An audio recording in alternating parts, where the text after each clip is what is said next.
বামপন্থীরা যেটা করতো তারা ওই সোনার হাঁসটাকে বাঁচিয়ে রাখতো, যে ডিম দে, একটা করে ডিম খা, একটা করে ডিম মানুষকে দে।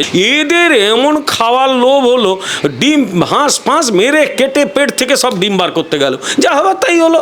নমস্কার, আপনারা দেখছেন হাউ দ্য ইন্ডিপেন্ডেন্ট মিডিয়া, সঙ্গে আমি সুমিত। আর আজকে আমার সঙ্গে রয়েছে অধ্যাপক বিমল শঙ্কর নন্দ। যখন গ্রেপ্তার হলেন জ্যোতিপ্রিয় মল্লিক, দায়টা কিন্তু বিজেপির ওপরে চলে গেল, বললেন এটা বিজেপির ষড়যন্ত্র। আমি বলছি কতটা ষড়যন্ত্র হলে ইডি সিবিআইকে ব্যবহার করা যায়, এবং সেইটা আবার ভোট আসার মুখে। এটা কিন্তু অভিযোগ স্পেসিফিক না, স্পেসিফিক অভিযোগেটা থাকতে হবে তো, তার ভিত্তি থাকতে হবে তো। যারা ওই মেয়েদের উপর হামলা করে তারা বলে, ওই যারা টনটিটকারি করে, টিজিং করে, তারা বলে ওই মেয়েটা খারাপ পোশাক পরেছিল বলে আমি টনটিটকিরি করেছি। তা খারাপ পোশাক পরলে তোকে টনটিটকিরি করতে হবে। ঠিক যেরকম যারা ওই মেয়েদের উপর আরও ভয়ঙ্কর অত্যাচার করে, শারীরিক নির্যাতন করে, বলে ওই মুলায়ম সিং যাদব বলেছিল না যে এটা ছেলেদের কাজ, ছেলেরা তো করে ফেলেছে, এটা কোনো লজিক হলো? চোরেরা তো বলবেই আমি খেতে পাচ্ছি না, চুরি করছি, তার তো পৃথিবী সবাই চোর হয়ে গেছে যারা খেতে পাচ্ছে না। তাই এই বিজেপির ষড়যন্ত্র, শুভেন্দু অধিকারীর ষড়যন্ত্র, এগুলো আর কিছু নয়। ইংরেজিতে একটা কথা আছে, লেম এক্সকিউজ, নিজেকে বাঁচার একটা অক্ষম প্রচেষ্টা। একদম গোটা সিস্টেমটা এই পশ্চিমবাংলায় যেটা চালু হয়েছে ওটা চুরির সিস্টেম। আমি আবার বলছি, অনেকে এটা করলে তোমাদের এতেও দেখবে গালিগালাজ করে বামপন্থীরা, এই চুরিটা শুরু করেছিল বামপন্থীরা।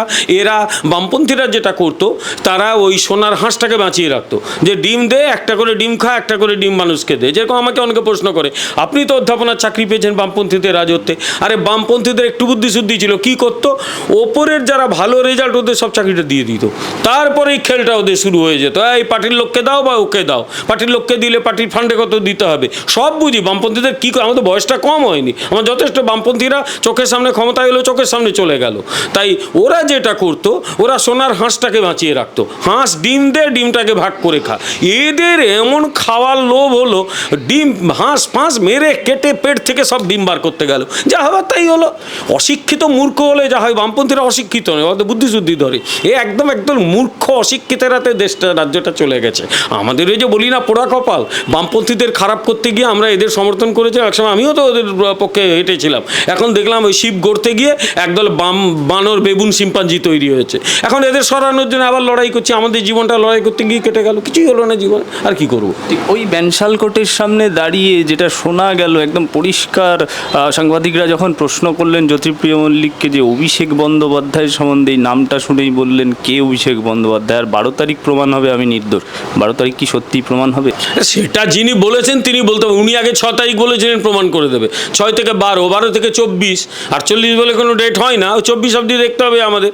তো ন্যাচারালি উনি এইসব বলবেন। একটা কথা, এটা দুটো হতে পারে, এই চাপের চোটে একেবারে মাথাটি খারাপ হয়ে গেছে। কারণ এখন তো মানে ডাকলেই 4টে দাসদাসী চলে আসতো, ডাকলেই 10টা চামচে চলে আসতো, দাদা আপনি দাদা, আপনার মতো ভালো মানুষ হয় না, এইসব বলতো।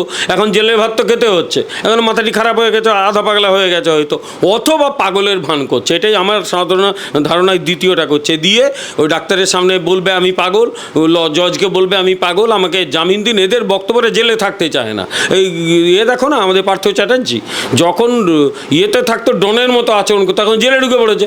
এখন বলছে যে আমি কি করব, আমাকে জামিন দিন, যে কোনো শর্তে জামিন দিন। অনুব্রত মণ্ডল পুলিশকে বোমা মারতো, এর হাত কেটে দেবে, তার কান কেটে দেবে, লণ্ডভণ্ড করে দেবে। এখন তার নাকি পা শুরু হয়ে গেছে, মাথা শুরু হয়ে গেছে, সব শুরু হয়ে যাচ্ছে আর কি। আর অক্সিজেন পুরো বন্ধ হয়ে গেছে, হাইড্রোজেন দিয়ে নিঃশ্বাস নিচ্ছে। যারা অক্সিজেন পাঠাতো তার মাথায় এবার হাইড্রোজেন পাঠাবে আর কি। বলে এগুলো পাগলামো অনেক দেখা গেছে। এই তো সবে কলির সন্ধে, যদি সত্যি হয়, আমার তো ধারণা শুভেন্দু অধিকারী ঠিকই বলেছে, আমাদের ময়দানে একটা বড় জেল খুলতে হবে, সব কটাকে রাখতে হবে ওর মধ্যে। ও যা হাজার হাজার সব চোর আছে এখানে, লাখো লাখো চোর, অত জায়গা কোথায় হবে?